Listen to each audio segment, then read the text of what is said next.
and gentlemen, if I could have your attention, please. We're ready to start the regular session. I will call to order the regular session at this point. Chief Cummins, if you could come give us a prayer, please.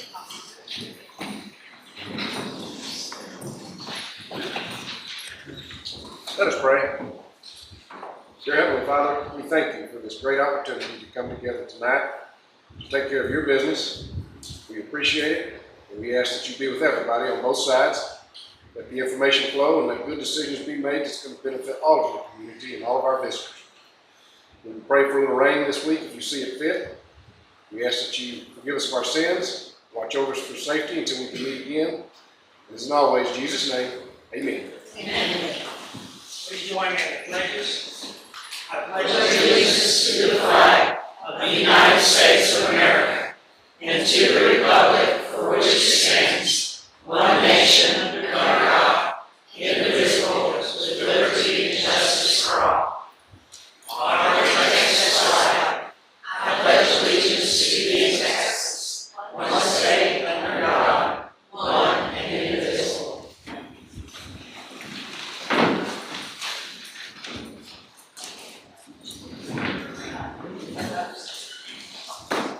We do have some presentations and proclamations tonight. We have service recognition for Hunter Sanguinet for 5 years and Kelly Sanguinet for 20 years. Hunter's going to come get you both. He's in me.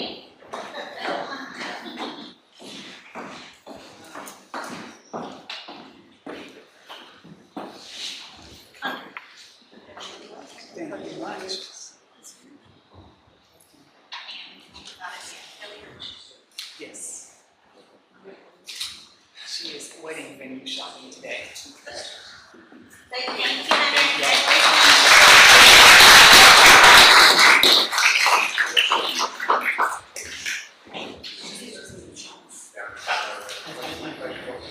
Next item is Community Champion. We have a nomination this meeting for the Lampasas 36 Club, nominated by Danielle Shepard. And her letter of nomination states that the Lampasas 36 Club works throughout the year volunteering time and contributing in our community to make our community a better place.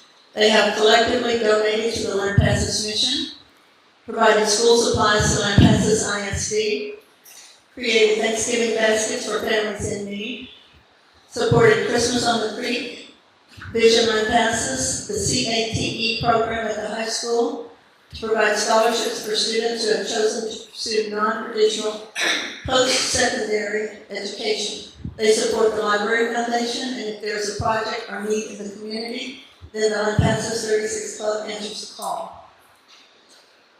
2 years ago, this organization was approached to take over the Lampasas County Fair here in Spring Hope.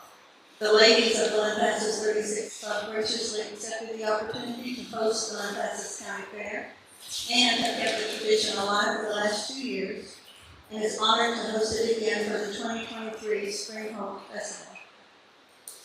Founded in 1936 in Lampasas, the Lampasas 36 Club is part of the General Federation of Women's Clubs, an international organization with its mission steeped in literacy, community service, leadership, and community improvement by enhancing the lives of others. This is why the ladies of the 36 Club do what they do every month and why they make a difference in the city of Lampasas and are all community champions.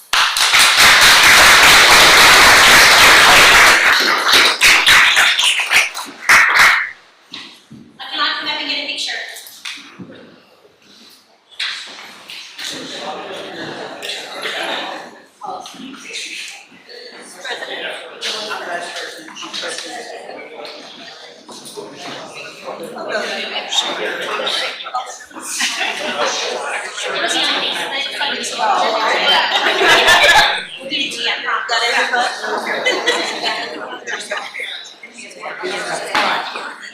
Be careful. Yeah, I was going to say, be careful of that. Are you ready? Okay, got a couple. Thank you.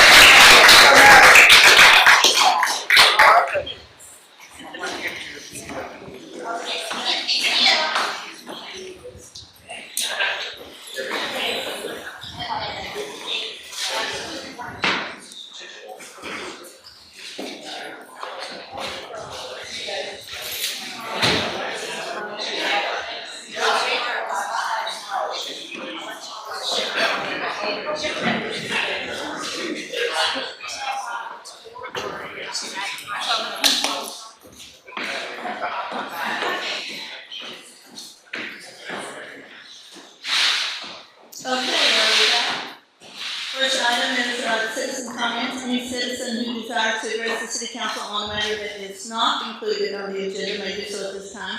The city council may not deliberate on items presented under this agenda item. We have none. That's on the agenda.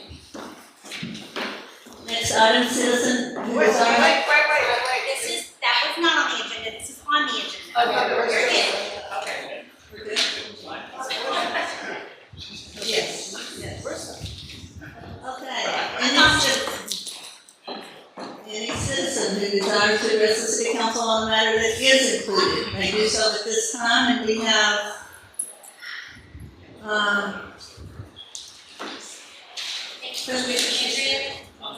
Andrea, who wishes to speak. Yes. Come up to the microphone, introduce yourself, and tell us what's on your mind. Yes, I'm Andrea Lawson, and I have worked for the last 2 years as an assistant manager at the pool, at the Hancock pool. My daughter has worked at the pool for 7 years as a lifeguard and manager, and I have some more insight I wanted you guys all to know. I think our biggest problem right now with getting the pool open this summer is the lack of a manager. Kim Watkins has been our manager for 10 years about, and she's been trying to get a more permanent job with the city and has not succeeded. And so this year she was very frustrated about not having benefits and just having a seasonal position, and she found another job. She is the one that trains that first of all does all the outreach to the lifeguards. As she calls the lifeguards from the year before and tells them, come on, apply. Applications are open. You want to work this year. She trains all the lifeguards because you have to have a certification for that. And she gets the pools ready. I mean, she does everything. And we don't have a person right now who does that. I don't know if she's completely out, if somebody would. And so I would want the Parks Department to really reach out to all of the employees from last year and say, here, we want to get our pools open. We are willing to pay more. And what can we do to make this happen? Just reaching out, I think lifeguards need to be reached out to individually also by the Parks Department because they're not going to look at it again. Because the jobs were advertised for $8.50 or $8.25. Manager positions, manager pay needs to go up too. I worked for $13 an hour last year at Hancock, which I was responsible on the weekends for about 300 people, keeping 300 people at the pool safe because Hancock is so popular right now. I also think it's going to be really hard in this short amount of time to fill all the positions for both pools. I would hope that because it only takes about 10 employees, 10 guards to run Hancock, that might also be an option than to just open one pool. I will apply because since there is such a shortage, I will apply again. I have not yet. And I just want you all to know that. But I cannot do what Kim Watkins did for us. I do not have the know-how or the certification to do that. So I think the Parks Department needs to really step up this year if we want to open up pools. They need to really reach out to people, and finding a manager that fills all of those jobs is really hard, and if Kim is not going to do it for us, then we probably need to go outside of Lampasas with our advertising also, for sure. Thank you for your thoughts, and I'm sure they're listening to you. Are these other people, do you have the same thoughts, or do you have something new to express? Yes, please. You need to identify yourself. Hi, I'm Christy Allison. I run the summer swim camp at the Hannah Springs. It used to be a league, and we would do summer competitions, but I've shortened it to 3 weeks because I don't have an assistant right now. I'm also a teacher at the high school, so I can kind of speak to what the kids are saying. I'm looking at my notes here.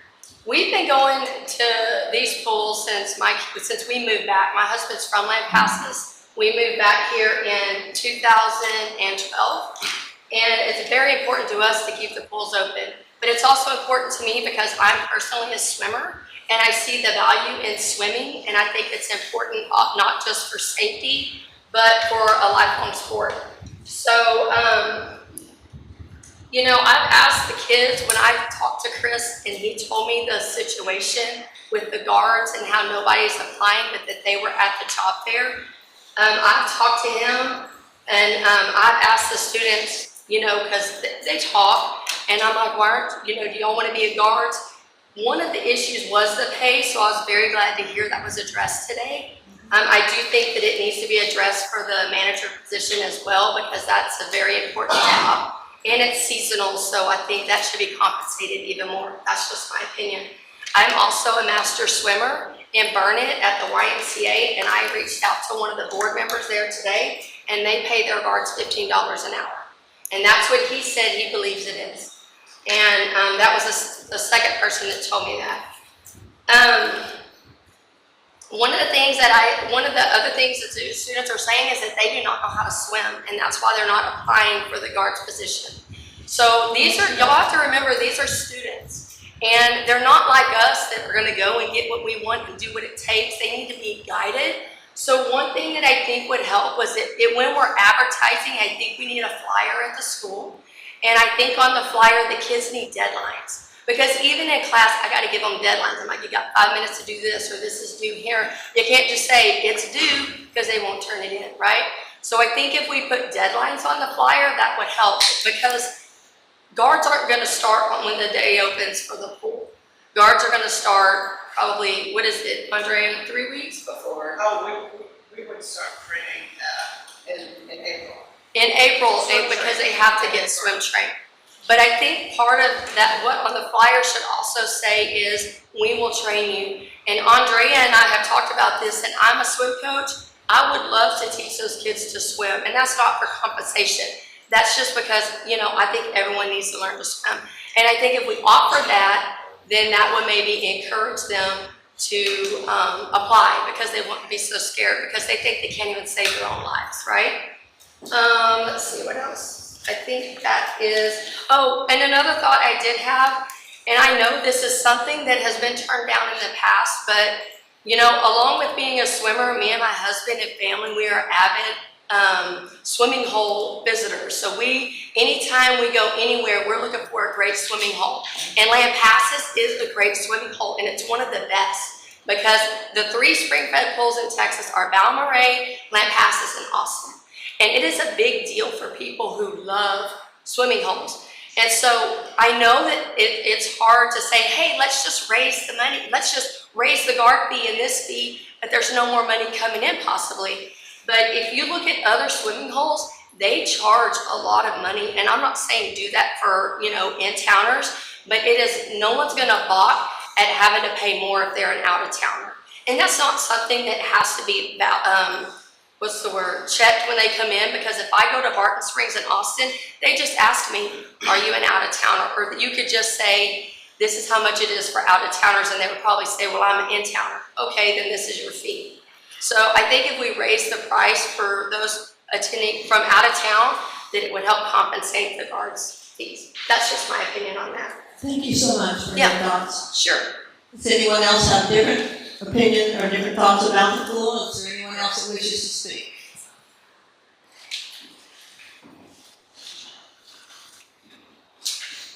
Yes, my name's Dan Lawson, and the biggest thing I want to emphasize is what an asset the Hancock Pool is for this town. As Christy was talking about, it's one of the best swimming holes in the entire state. And I think I got from our city manager here that he is definitely behind the pool, but I've been going there regularly for 20 years.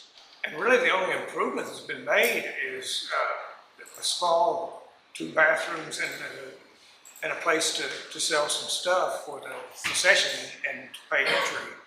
And, you know, there's a lot of other things that need to be done long term. Now, there's not time to get it done before this season, I think, we need to look at some repairs for the pool and dressing rooms and just other things like that. Because as you've heard, we're getting 300 people a day on the weekends, all through July and early August, even late June, so it's very busy. And it's just something that lots of senior citizens are there that can exercise, do laps, and then of course lots of kids come and play in the water. It's just really an asset for the town. And we get visitors, talk to people from all over Texas, even some people from Europe when they come to the US, they search out pools like this. And it's just a good thing to help promote the town. They spend money while they're here. And that's mainly what I want to speak to. Thank you, sir. Appreciate it. Anyone else?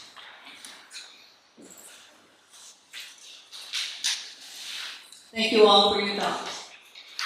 Next item is open a public hearing to receive citizen comments regarding the first reading of an ordinance amending Chapter 54, Parks and Recreation, Lampasas Code of Ordinances.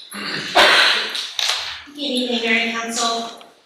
So as I spoke to you before in a couple of council meetings, I advised that when we started adding in the skate park rules, I wanted to go through and modify the entire chapters to make sure that everything is uniform. So what I've done is I went through, and as you can tell, I have the ordinance in there and it's all redlined so you can kind of follow along. But just to kind of make it short and sweet, on page 10, I removed the reference to the water plant on Spring Street.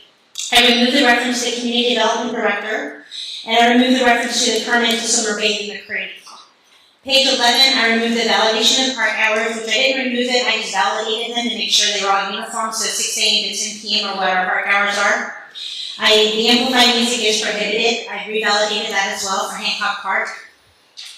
On page 12, I did remove the reference to a restaurant in Justice House, because we no longer have a restaurant there. And then I changed city secretary to park administration, and I did that on page 12 and on page 13. And that went away when we did actually now have a park secretary that handles all that. On page 13, I did update the minor from 8 years old to 12 years old for being there without an adult at the public pool, and that's where the secretary has stayed. And then on page 14, I went ahead and added in the skate park rules. Is there anyone in the audience that would wish to address any of this? Anyone on the council? We'll close that public hearing. Next item is a public hearing to receive citizen comments regarding the first reading of an ordinance to re-adopt Chapter 50, Article 2, Section 50-31 through 36, curfew for minors. Mayor and council, thank you. We have a curfew ordinance. We've probably had for 2, pushing 3 decades, I think. State law says every 3 years that we'll address it, talk about it, and determine the need to continue it. So I would like to present a few things to you and then ask later on in the meeting, we have it up for possible action, and I'd like to ask y'all to continue. It's pretty simple. Sunday night through Thursday night, 16 years age or under, you have to be off the streets by 11 p.m. Friday and Saturday night, again 16 and under, you have until midnight. You need to be off the street until 6 a.m. Be cited, Class C misdemeanor, referred to municipal court. A parent, if their child is cited twice, could also receive a citation. And a business owner who knowingly allows juveniles to congregate after those hours could also be cited. In 2020, we issued 23 warnings and 15 citations. In 2021, we issued 20 warnings and 3 citations. In 2022, we issued 7 warnings and 1 citation. And that's a slow, steady drop, and I can only say that we had COVID coming around during the middle, and we're still coming off of that. Plus, we're short-staffed, another issue, and a lot in training this last year. So I think that's probably the reasons, and I think those numbers will slowly come up a little bit, but we're not trying to win a race by any means. I think what's important is some of the defenses. If you're accompanied by a parent out and about during those hours, on the lawful errand that your parents have sent you on, if you're traveling intrastate, if you're coming or going from employment, an emergency, You're out on the sidewalk around your house or your neighbor's house, coming and going from school, religious, any other activity supervised by an adult or by the government, church, or civic organization, or, very vaguely, a similar entity to any of those. Exercising First Amendment rights, free speech, religion, right to assembly, or if that juvenile's been married or is currently married, or if they've had their disabilities and minority removed in accordance with the family code, which I think is referred to as emancipation, where the court has deemed them as an adult, even at that young age. So there are tons of exemptions. This is not a ordinance that we use to go out and write a bunch of tickets. Like my father used to say, nothing good happens on the street after midnight. That's when you need to be home. And my opinion as the police chief is that now. It may not have been back then. Give you one short example of how we use this. Last week, Dustin Roscoe, our school resource officer from the middle school, he was patrolling because it was spring break. He caught about, I think there were 4 juveniles under the age of 16 out and about. They were on 2 of the little scooters that have the handles, the skateboards. So he stops them because they look too young, and they were. Come to find out, they had taken these 2 scooters from one of our church playgrounds. He did a little more digging and made a phone call. Well, the church wasn't interested because the scooters had showed up on their playground a couple of months prior, probably been stolen somewhere, and had been left there. So they weren't interested in theft charges. But their parents were called, and all of them received warnings and some counseling by Officer Roscoe. So those were warnings, and that's how he chose to use it. I'm sure if Officer Roscoe finds out about this summer in violation while he's a patrolman outside of his school time, he may make a choice to issue a citation, but that's his discretion based on what's going on there. And that's how it's used, and that's a very good example, and that was last week. Any questions? I think that's about it for me. Anyone in the audience have any comments to this ordinance? Anyone on council? Thank you, sir. Thank you. Close the public hearing. Next item is discussion and possible action concerning the approval of minutes of the regular meeting held on March 13, 2023. Agency corrections recommend approval. Second. Have a motion and a second. All those in favor? Aye. Thank you. We have one item on the consent agenda, discussion and possible action regarding the second reading of an ordinance for specific use permit in an area zoned retail R to allow for a tire shop at the property described as Lot 7-8, Lot 51, A.H. Barnes Edition, commonly known as 101 South Key Avenue, Lampasas, Texas, Lampasas County. Recommend approval of the consent agenda. Second. Have a motion and a second. All those in favor? Aye. Any opposed? Next item, we have a board report in this report.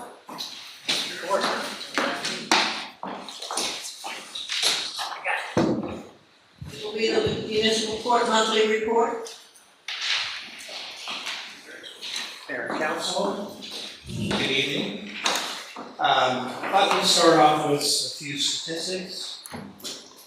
Start with the last non-COVID year of 2019 to kind of give you some perspective about how things are going. In 2019, we're talking calendar year, we processed 2,321 violations at a gross income of $441,545, of which the city kept $311,642. In 2020, the first COVID year, 1,349 violations. The city kept 204,000, so it's down about $110,000. In 2021, there were 1,231 violations. The city kept $230,454. And in 2022, we processed 1,519 violations. And the city kept $212,499. We lean heavily on our collection agency. We like them a lot. They're called Prairie, Estelka, Bragg, and Allen. We go by the shorthand NVDA. When we started using them, we sent them 5,407 cases, which was 14 years worth of backlog. I mean, why not? And that first year they collected $142,000 for us, which is not bad. In 2020, of course that's COVID, it's down to 228 cases. They collected $110,000, and that's, when people, lots of people didn't have a job. And when they told us that, we believed them. In 2021, we forwarded 722 cases because collections kind of had a pent-up backlog. We collected 110,000, and last year we sent them 225 cases, and they collected $99,679. Judge, how old is the case before you send it to the collection agency? Well, it kind of depends on the case. Certainly it would be 6 months or so, and we would have to have given them. Now what we do and what they do, I think I mentioned last year was our first year we started having city cell phones. And we get their email addresses and their phone numbers. And right now in our city cell phones, we have 775 contacts. So it's people that we are communicating with and reminding that they owe money. Usually about this time when I give this report, we're talking about the warrant roundup. And it's morphed into what's known now as warrant resolution. It's kind of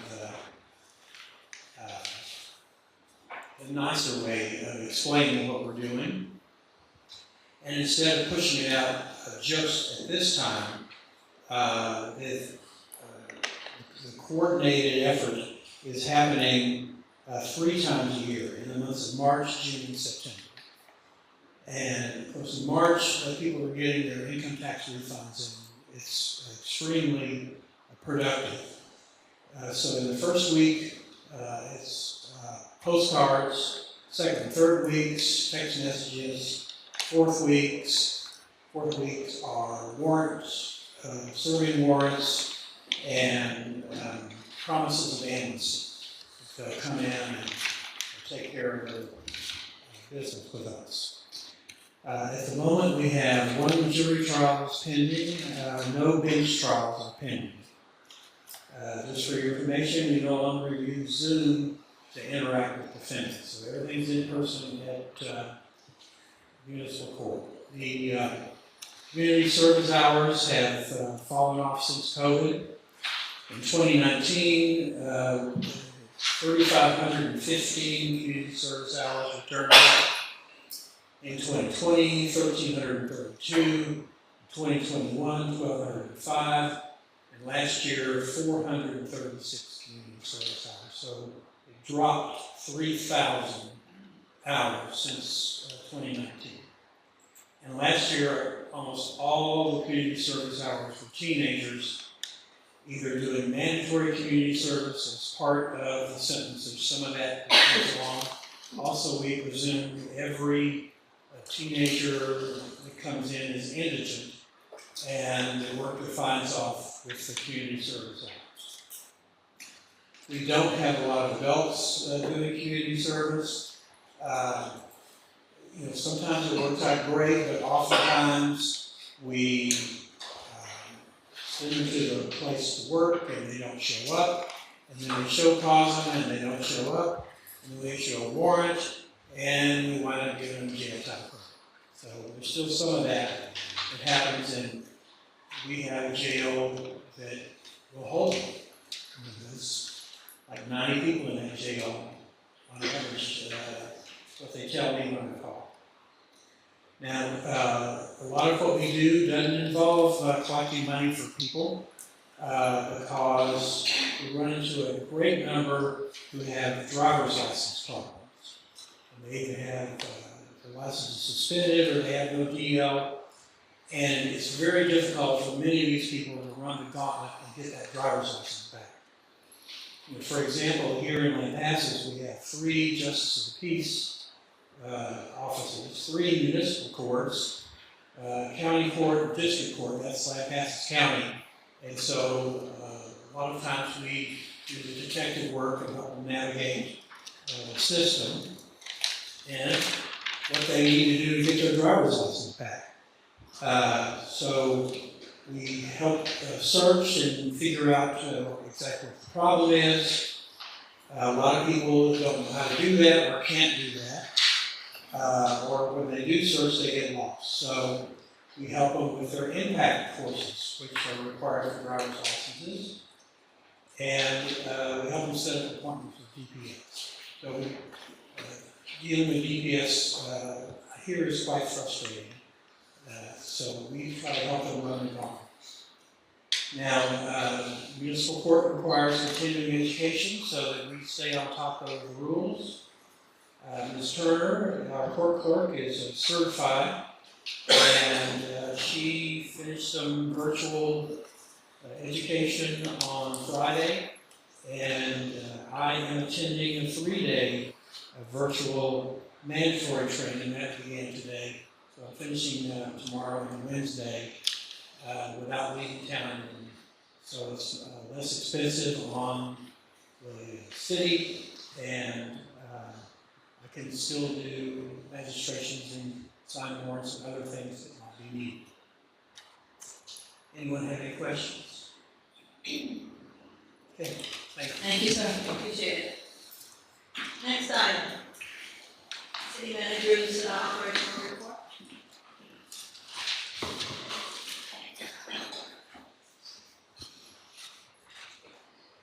Mayor and Council, just a few brief comments to accompany the memo that's included in your packet. Sales tax for March continued with a positive trend. We were up about 8.3% compared to March a year ago, and about 6.99% improvement calendar year to date. Would also let you know that through 1/2 of the year, the city's collected 56.4% of its annual sales tax budget.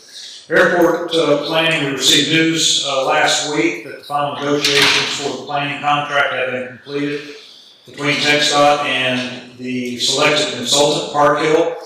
As a reminder, that scope includes an inventory of assets, assessment of future needs, and associated layout plan. You will be asked to appoint a small group of individuals to act as a liaison committee to the planning process. And then I would also like to point out that we'll have to pay about $3,000 more than we originally thought we would in terms of match. And as a reminder, as previously reported, the last grant that we received from TxDOT came in under budget, so we were reimbursed actually $48,000 off of what our match was. So it should be well within our means. EMS report is also included. Just note that 62% of the 184 calls were within the city of Lampasas. That's 184 calls within the county.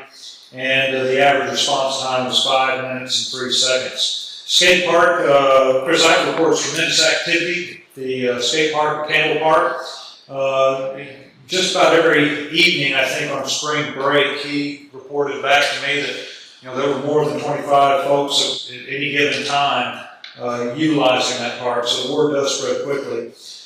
We did want to let you know, I think you received reminders from Vicki, April 15th, we will do a ribbon cutting at 9, and we'll be doing some final grooming and backfill there prior to that event. Audit, city staff have received the FY22 audit. We have started our internal review, and already Yvonne has got her mallet out and beat up a couple of things that the auditor had questions about. So I would say the internal audit is going, the internal review is going well. Traditionally, the mayor pro tem, and one other council person has sat with the auditor to review it, kind of probably an hour, maybe a little bit more. And if there's no objection, we would continue that process for this audit. But I would be looking for perhaps a council member to sit in as well, in addition to the mayor pro tem. Could we just do a volunteer at this point? We'll have it done with. That'd be my pleasure. That'd suit me. When is the meeting? It has not been set, but I would hope that we would do that before April 10th, so we can bring it to council on the 10th. Is that I would like to do that. Kathy, very good? second motion. We will, we'll get a date and a time circulated and hopefully convenient for everyone. Park Board met on March 16th and discussed, among other things, coordination between disc golf and hike and bike trails. Again, we're trying to get folks together to eliminate any possible future land use conflicts. It's also staff's understanding that there may be some additional investment in some planning, particularly for the bike trails, which we think is very positive. And then also we want to try to get those groups together out of the park with staff so that we can have a very coordinated plan presented to the park board on April 20th. Eclipse, just as a last reminder, the town hall meeting will be April 5th. At the old middle school at 5:30 p.m. I think, Chief, this is something we've been talking about since August of 21. So we've been talking about this, reporting to you on that, since then, and now it's kind of shaping up. April 5th signifies about the 1 year mark ahead of the event itself. We will be meeting on March 29th to fine-tune the presentation agenda. And again, just as previously mentioned, the city's primary focus has been on public safety, and as also previously reported, there is a parallel track that is running, I believe, Stacy and Lysander are also working hard at, which is a planning and communication track for business needs preparation and potential disruptions for our residents. And I had a question about that, because has there been any discussion on things like, because of the public safety and everything, because we're going to have so many people in town and coming to the parks, has there been any discussion about ordering porta potties or anything like that to have additional facilities? Yes, we have talked about not only those types of resources, but as well, and I think I pointed out this at the last meeting or the meeting before, we're taking a hard look at facilities. Are there facilities that we can afford to leave open, and are there some facilities that we really need to close up? And I think that's a process that we're definitely spending a lot of time on. What type of facilities would you want to close? Parks, why restrooms. Why would you want to close the parks? I think we're in the process of assessing whether that makes sense. Do we keep one park open and another park closed so that we can try to focus, interest in those areas? Have we considered using any hot funds to help mediate some of this, because we will have such an influx of people coming into town? For the restroom rentals or some of the stuff that we have to do. We have not, and of course, council's been privy to the ongoing discussion about hot funds and those allocations out of hot funds. We have not indicated that the Eclipse is part of that. But that's something we could do. Certainly. Okay. LEDC, we did have a couple of LEDC meetings between our last council meeting. Primarily, we were looking at the final, what I would consider final rough draft of land use covenants prior to legal review, as well as talking about electric infrastructure design and installation. Over the next meeting or so, and then going into the Planning and Zoning Commission, we will be finalizing zoning. And then we've also been hearing reports from Stacy regarding progress of discussions with prospects for the business park. CIP will meet on March 30th, and they will meet at the wastewater shopping lab, primarily focused on public works, although we'll take care of some other agenda items, including priority definitions, and also take a look at some of the public facility needs. Staff is pleased to recognize the following employees who began their City of Lampasas careers in March. Hunter Sanglenet, 5 years. Richard Cox, 7 years. Franklin Potter, 1 year. Heather McDonald, 2 years. Tim Ryan, 29 years. Chris Eicher, 16 years. Glenn Chisholm, 1 year. Kelly Sanglenet, 20 years. And Pamela Torres, 3 years. We have to answer any questions. Thank you. Thank you, Beverly. No mayor comments tonight. We have no unfinished business. New business 7.1. Discussion and possible action regarding the award of bid for annual emulsion contract. Good evening, Mayor Council. It's an exciting time of the year. It's time to paint the streets again, so we're kind of ramping up. I know we spoke about this at the previous council meeting. We've talked, kind of proposed different streets, but this is actually the product we use for our seal coat application. I know that might come up, or at least, what is CRS2? It's a catatonic, rapid set type of asphalt that we spray down. So just to give everybody just a quick rundown again, when we're doing seal coat streets, we're looking at streets that have cracking, whether it's longitudinal or vertical cracking across the streets. As we kind of target those proposed roads, we look at how severe is the cracking. Is this application going to be what we need to prolong those streets' life? Usually 5 to 7 years, sometimes 8 years you get out of a seal coat. And it's typically roads such as Naruna we're looking at this year. We were hoping to do that one last year, but you start seeing some real light cracking. The surface is still really good. You don't have a lot of potholes. But it's those are the types of roads we're identifying for seal coat. But this is our purchase for that material that we shoot, which is a hot asphalt, and we put rock over the top, which is our chip rock, and it's a preventive maintenance for roads.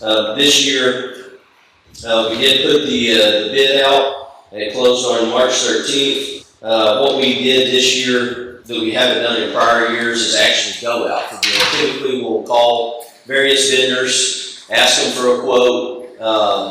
My thought this year with the cost of different items coming in is that we could top that $50,000 mark. So we thought, let's just go ahead and put it out for bid. We still had Ryan Asphalt, which is the group that we've used in the past. They're out of Brownwood. They make a lot of different mix types, even hot mix as well. But they actually were our only bidder, and they were for our CRS2.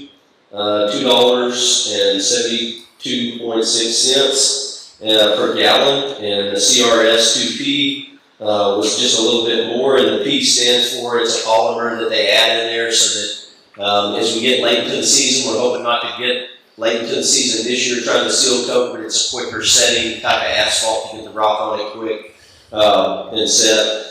And that one was $3.023 per gallon. And a maximum price of $86,280. However, I will say, most likely we'll hopefully be able to do probably 3 orders with them, and we'll typically just pick one asphalt or the other, depending on where we're at in the season. So that number was for 15,000 gallons for each, so it should be much less than that, and that's why the ask is that dollar amount, not to exceed. I move to approve the bid for the emulsion from Wright Asphalt Producers not to exceed $86,280 from April 1st, 2023 to April 1st, 2024 with the option to extend the contract for 1 year, expiring April 1st, 2025. Second. I have a motion and a second. Are there any comments or questions about this? I do have a question, but it's not necessarily about this, it's about the roads in general. It's just one that had come up because you talked about roads so much. How many, because I hit a road in town the other day and I was kind of surprised that we had dirt roads. How many actual dirt roads do we still have in town? Or approximately, it's fine. Councilwoman Key, I would say, I know around the tracks, because I've tried to drive most of them. That's right. I would honestly say the dirt roads we have left would probably be, a mile, no more than 2 miles. Most of our roads are paved. It's very rare that we have anything that's not paved. It's very minimal, but I couldn't tell you exactly what that number, but I can definitely get that to you. That's fine. Is there plans, or is there a purpose that they're dirt, or is there plans to kind of seal coat or do something to make them paved?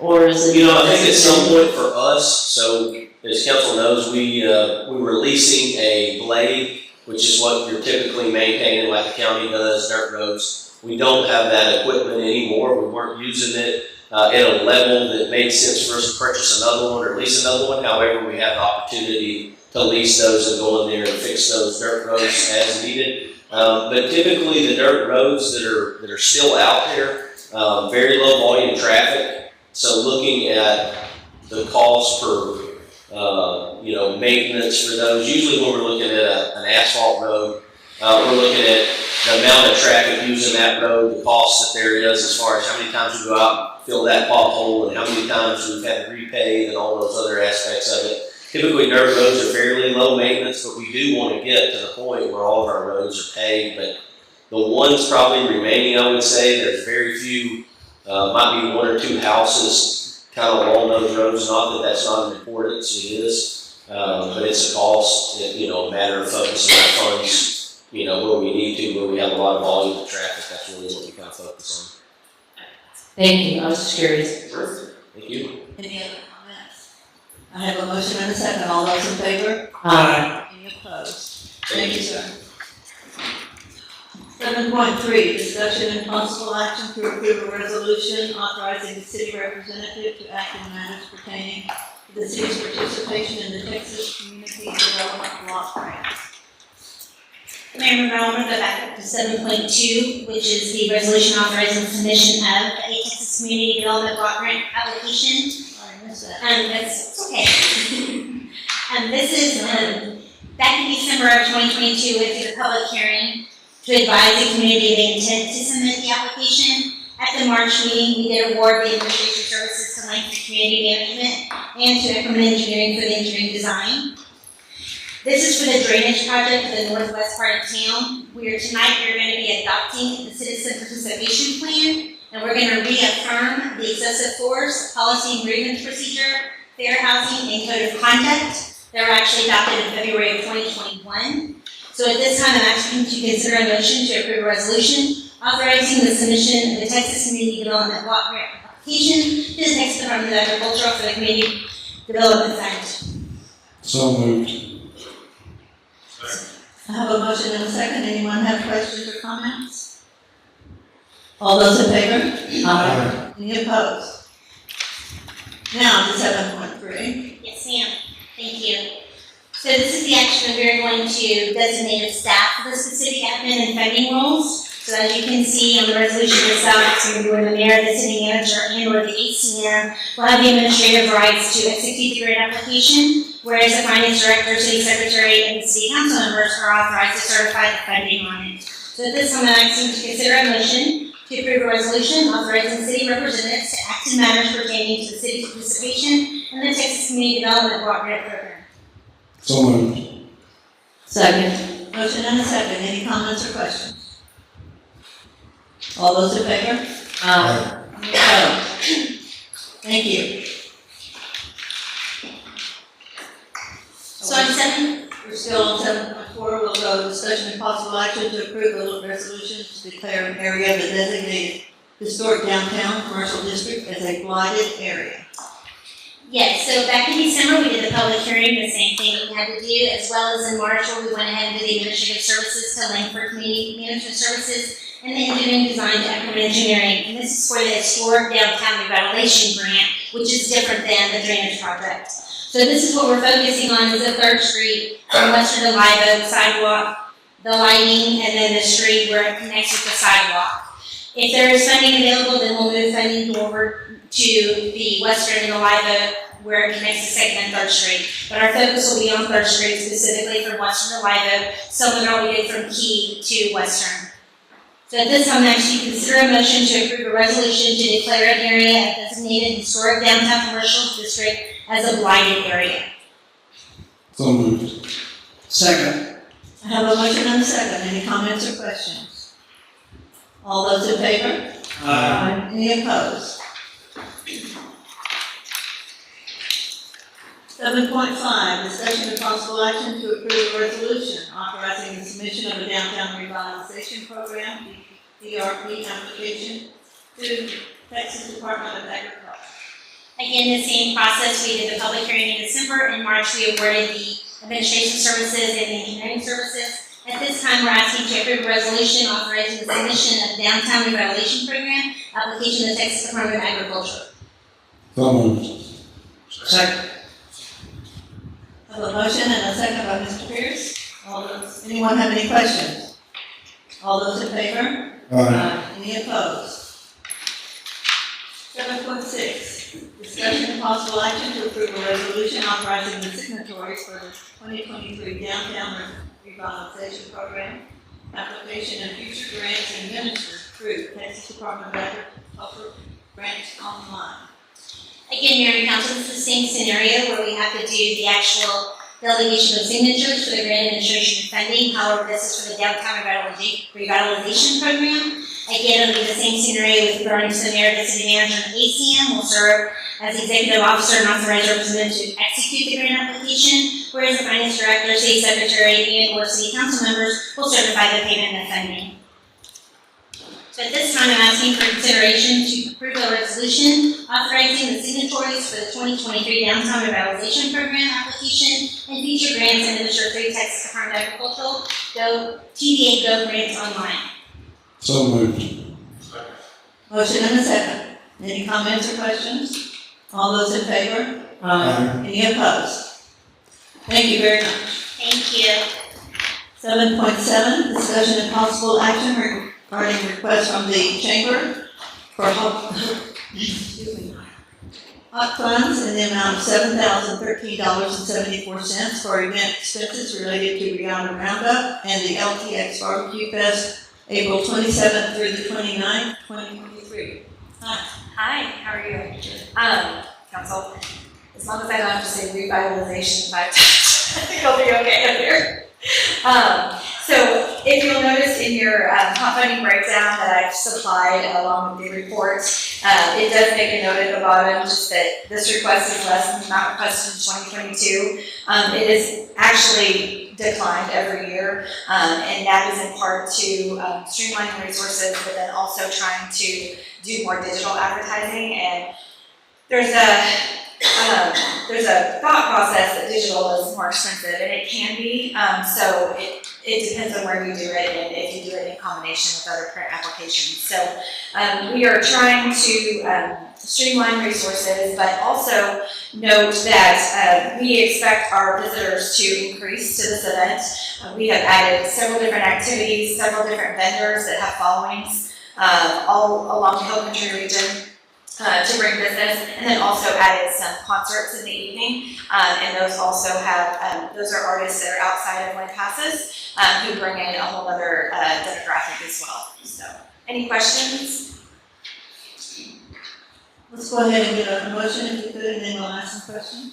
I move to approve hot funds in the amount of $7,013.74 for event expenses related to the Roundup Rodeo and LTX Barbecue Fest on April 27th through the 29th on 2023. Second. I have a motion and a second. Do we have any comments or questions for Ms. Under? No? All those in favor? Aye. Any opposed? Thank you very much. Thank you very much. Okay. 7.8, discussion and possible action regarding the first reading of an ordinance amending Chapter 54, Parks and Recreation, Lampasas Code of Ordinances. Mayor and Council, this item was discussed during public hearing, and at this time I'm asking to consider a motion to approve the first reading of an ordinance amending Chapter 54, Parks and Recreation, Lampasas Code of Ordinances, specifically Article 3, Regulations, Division 2, Sulphur Creek, and Division 3 Parks. So moved. Any questions or concerns? All those in favor? Aye. Any opposed? Thank you. 7.9, discussion and possible action regarding the first reading of an ordinance to re-adopt Chapter 50, Article 2, Section 53(1)-36, curfew for minors. Mayor, council, spoke with you during the workshop and correction during the earlier, and we ask that you move on this ordinance and we approve it for another 3 years. So moved. Second. I have a motion and a second. Any questions or comments? All those in favor? Aye. Any opposed? Thank you, sir. Thank you. 7.10, discussion and possible action regarding notice of the May 6, 2023 election. Mayor and Council, this is the final step in calling the election to order on May the 6th. So at this time, I'm asking to consider a motion to issue the notice of election to be held on May 6, 2023. I make a motion to issue the notice of election to be held May 6, 2023. Second. I have a motion and a second. Any questions? All those in favor? Aye. Any opposed? Thank you. At this point, if I could get a motion to adjourn into executive executive session? So moved. Second. All those in favor? Aye. We will be meeting in executive session, consult with attorney by telephone and/or in person concerning matters upon which the attorney has a duty and/or responsibility to report to the government body and any other matters posted on the regular agenda. Mayor and council, I'd ask that Ryan Ward and Stacy Ibarra be allowed in executive session without objection. That'd be great. Come back into the regular session. We have no action coming out of the executive, so I would entertain a motion to, So moved.